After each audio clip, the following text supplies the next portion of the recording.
पहले कोठियों में काम करने जाते थे, वो निकाल देते थे। फैक्ट्रियों में काम करने लग गए। वहाँ पे मर्द और औरतें इकट्ठे ही काम करते थे। वहाँ पे मर्द जो है वो गलत नजरों से देखते थे, नहीं बर्दाश्त होता था। फिर इसलिए मैंने फैक्ट्रियों का काम करना छोड़ दिया था। शोहर आपके साथ जब तक था, क्या जिंदगी सही थी तब? नहीं, तब भी सही नहीं थी। कमा के नहीं लाता था। एक दिन मिल जाती थी, दूसरे दिन फिर बैठ जाते थे, भूखे बैठते। फिर जब उसने भी कमाना छोड़ दिया, कहता था बाहर जाओ, कमा के लाओ, जहाँ से मर्जी लेके आओ, घर में बच्चों को तुम पालो, मैं नहीं पालना। मैं 20 साल काम किया लोगों के घरों का, लेकिन मैं नहीं बगैरती दी रोटी खाधी। हुण मैं अपने हत्थां पाना तो रह गई। उधर मेरे को काम नहीं, मैं खुद मरीज हो गई, बीमार हो गई। 6 पोतरियां पोतरे ने, हुण जवान मेरी नूंह है, मैं की करा, किहड़े पासे चली जावां। जो शोहर औरत को इज्जत की रोटी ना दे, उनको कमा के ला के ना दे, उनका ना होना सही है। मेरी भी यही दरख्वास्त है कि हमारी मदद की जाए। छोटे छोटे 6 बच्चे हैं, इन खाने के लिए कुछ भी नहीं होता, बच्चे पानी पी के सो जाते हैं। अस्सलाम वालेकुम, आप देख रहे हैं लीडर टीवी और मैं हूं एनी फैसल। और मैं आज जिस फैमिली के साथ मौजूद हूं, ये जो मेरे साथ एक खातून बैठी हुई हैं, इनके 6 बच्चे हैं और इनका शोहर इनको छोड़कर चला गया है। जब घर में फाके आए, इनका शोहर दर्जी का काम करता था, लेकिन जब घर में फाके शुरू हुए तो शोहर जब कमा कर नहीं ला सकता तो उनके पास एक ही हथियार होता है कि अपनी बीवी के साथ वो किसी भी किस्म की डिमांड करनी शुरू कर दें। इनकी सास भी हमारे साथ मौजूद हैं, यानी इनके शोहर की माँ हमारे साथ मौजूद हैं और जिनको इस बारे में पूरा इल्म है कि इनका जो शोहर है वो इनके साथ किस तरह की डिमांड करता रहा। आज इनका शोहर इनके साथ नहीं है, लेकिन बच्चे इनके साथ हैं। सास और बहू अपने ज़िंदगी को किस तरह गुजार रही हैं और बेटे ने माँ तक को भी नहीं पूछा। बीवी को तो एक साइड पे रख दिया, बच्चों को एक साइड पे रख दिया, माँ तक को नहीं अपनी पूछा कि माँ उम्र के इस हिस्से में किस तरह अपनी ज़िंदगी गुजारी है। इनसे बात करते हैं और पूरा मामला इनसे पूछते हैं। अस्सलाम वालेकुम। वालेकुम अस्सलाम। मुझे बताएं कितना टाइम हो गया आपके शोहर को छोड़ के गए?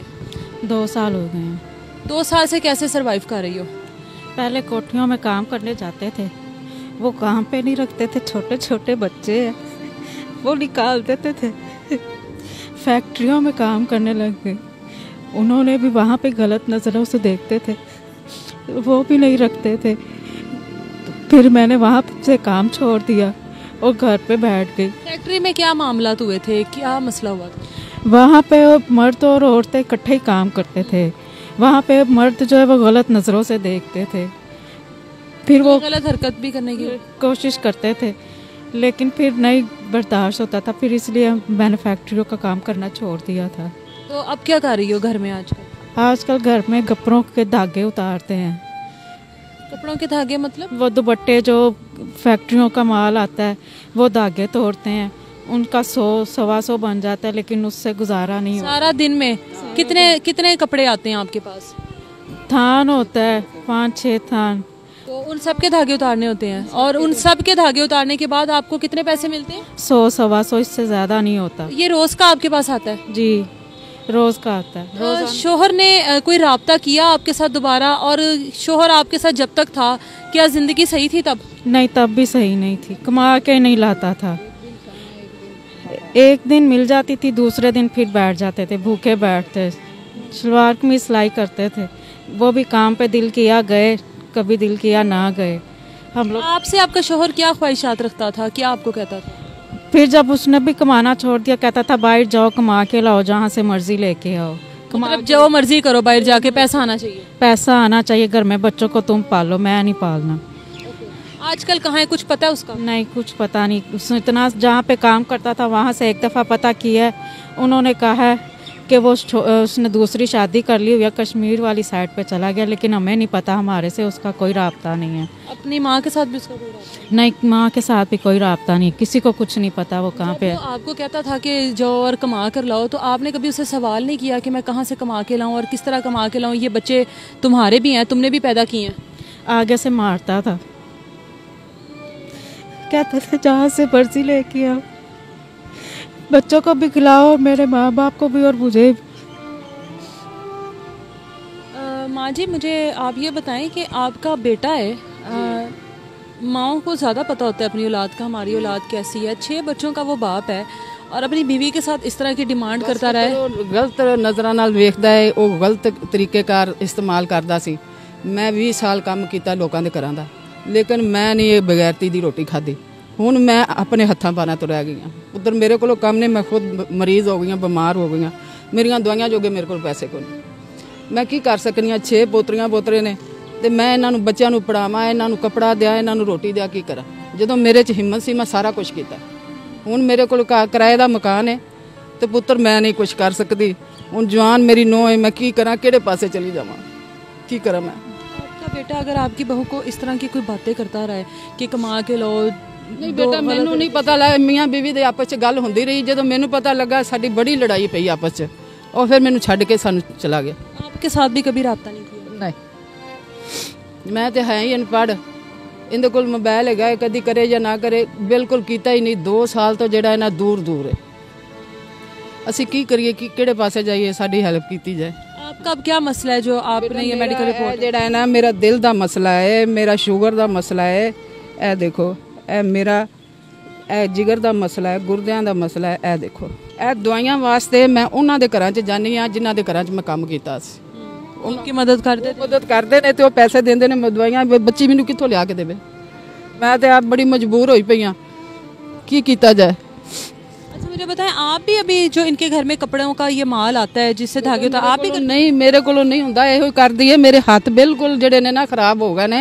ਇਸ ਤਰ੍ਹਾਂ ਮੈਂ ਧਾਗਾ ਤੋੜਨੀਆਂ ਚੀਰੇ ਆ ਜਾਂਦੇ ਨੇ। ਮੈਨੂੰ 24 ਸਾਲ ਸ਼ੂਗਰ ਨੂੰ ਹੋ ਗਿਆ ਨਾ। माँ जी, इतने लोग आपको देख रहे हैं इस टाइम, क्या कहेंगी उन लोगों को जो आपको देख रहे हैं? क्या कहेंगी? मैं तो रो के अपील करांगी कि बेटा साडी मदद करो। ਅਸੀਂ ਨੌ ਸੱਸ ਮਜਬੂਰ ਆ, ਕਿਰਾਏ ਦਾ ਮਕਾਨ ਹੈ, ਸਾਡਾ ਗੁਜ਼ਾਰਾ नहीं ਹੁੰਦਾ, ਸਾਡੀ मदद करो। आप बताओ मुझे, आपको जो लोग देख रहे हैं, आप ऐसे लोगों को क्या कहोगी? शोहर आपका छोड़कर चला गया, ऐसी बहुत सी औरतें जिनके शोहर उनसे इस तरह की डिमांड करते हैं लेकिन वो सामने आकर बोल नहीं पाती हैं, क्योंकि आज आप बोली हो। तो आप बताओ, आप ऐसी औरतों को और जो लोग आपको देख रहे हैं उनको क्या कहोगी? ऐसे औरतों का शोहर के लिए उनको छोड़ देना ही सही होता है। जो शोहर औरत को इज्जत की रोटी ना दे, उनको कमा के ला के ना दे, उनका ना होना सही है। मेरी भी यही दरख्वास्त है कि हमारी मदद की जाए। छोटे छोटे 6 बच्चे हैं, इन खाने के लिए कुछ भी नहीं होता। बच्चे पानी पी के सो जाते हैं, वो तो हर चीज़ मांगते हैं, खाना मांगते हैं, लेकिन फिर आस्ता आस्ता उनको भी सब्र आ गया कि हमारे घर में कुछ भी नहीं है खाने के लिए। वो भी मांगते हैं, रोते हैं, फिर सो जाते हैं। हम बच्चों को स्कूल में नहीं करवाया? बड़े बेटे जाते थे पढ़ने स्कूल के लिए, लेकिन फिर जब फीसें ही नहीं है, खाने के लिए कोई चीज़ नहीं है, यूनिफॉर्म नहीं है, शूज़ नहीं है, तो फिर इन्होंने स्कूल कहाँ जाना है? कहाँ से फीसें आएँ और कपड़े और जूते आएँ इनके, और इनको स्कूल भेजें? इसलिए अब स्कूल भी इनका छुड़वा लिया हुआ है, नहीं जाते स्कूल। ये सबसे बड़ी बात यहाँ पर यह है कि बेटा छोड़ गया लेकिन साथ साथ है, सास और बहू एक साथ। ਇਹਨੂੰ ਛੱਡਾ, ਮੇਰੇ ਜਵਾਨ ਨੂੰ ਹੈ, ਮੇਰੇ ਪੋਤਰੀਆਂ ਪੋਤਰੇ ਨੇ, ਮੈਂ 1 ਮਿੰਟ ਨਹੀਂ ਛੱਡ ਸਕਦੀ। ਅੱਜ ਹਾਲਾਤ ਬੱਚੇ ਬਹੁਤ ਖਰਾਬ ਨੇ। ਅੱਜ ਤੇ ਲੋਕ ਚੁੱਕ ਕੇ ਲੈ ਜਾਂਦੇ ਨੇ ਕੁੜੀਆਂ ਮੁੰਡਿਆਂ ਨੂੰ। ਮੈਂ ਕਿਸ ਤਰ੍ਹਾਂ, ਮੇਰੇ ਚ ਹੁਣ ਜਾਨ ਹੀ ਕੋਈ ਨਹੀਂ। ਮੇਰਾ ਜਿਸਮ ਵੇਖ ਲੋ, ਠੰਡਾ ਬਰਫ਼ ਹੋ ਗਿਆ। ਮੈਂ ਹੁਣ ਪਾਣੀ ਨਾ ਮੈਨੂੰ ਮਿਲੇ ਮੈਂ ਮਰਨੀ ਆ, ਦਵਾਈਆਂ ਨਾ ਮਿਲਣ ਮੈਂ ਮਰਨੀ ਆ। ਮੈਂ ਕਿਸ ਤਰ੍ਹਾਂ ਨੂੰ ਜਵਾਨ ਨੂੰ ਛੱਡਾਂ? बिल्कुल हक का साथ देने के लिए ये अपनी बहू का साथ दे रही हैं, अपने जो बेटे की औलाद है उनके साथ हैं कि उनके ऊपर किसी की बुरी नज़र ना पड़े। एक प्रोटेक्शन है उनके लिए भी कि हम इनके लिए भी कि मेरे साथ मेरी कोई बड़ी मौजूद है। इनका नंबर हमारी स्क्रीन पर चल रहा है, आप लोगों में से कोई भी अगर इनको देख रहा है और आप इनको कांटेक्ट कीजिए और इनकी जितनी हो सके उनकी मदद कीजिए। मेरा काम सिर्फ इन फैमिलीज़ को आप लोगों के सामने लाना होता है, उसके बाद फ़ैसला आप लोगों ने करना होता है कि कौन लोग डिज़र्विंग हैं और कौन लोग नहीं। क्योंकि मुझे जो लोग डिज़र्विंग लगते हैं उनको मैं सामने ले आती हूँ। तो मेरी आप लोगों से रिक्वेस्ट है कि इन लोगों की मदद कीजिए, जितनी हो सकता है इनके नंबर पर कॉन्टैक्ट कीजिए, सिर्फ इस गर्ज से कि आप लोगों ने इनकी मदद करनी है। मैं आपको दोबारा मिलूँगी किसी नई वीडियो के साथ, तब तक अपना बहुत सारा ख्याल रखिए। अल्लाह हाफ़िज़।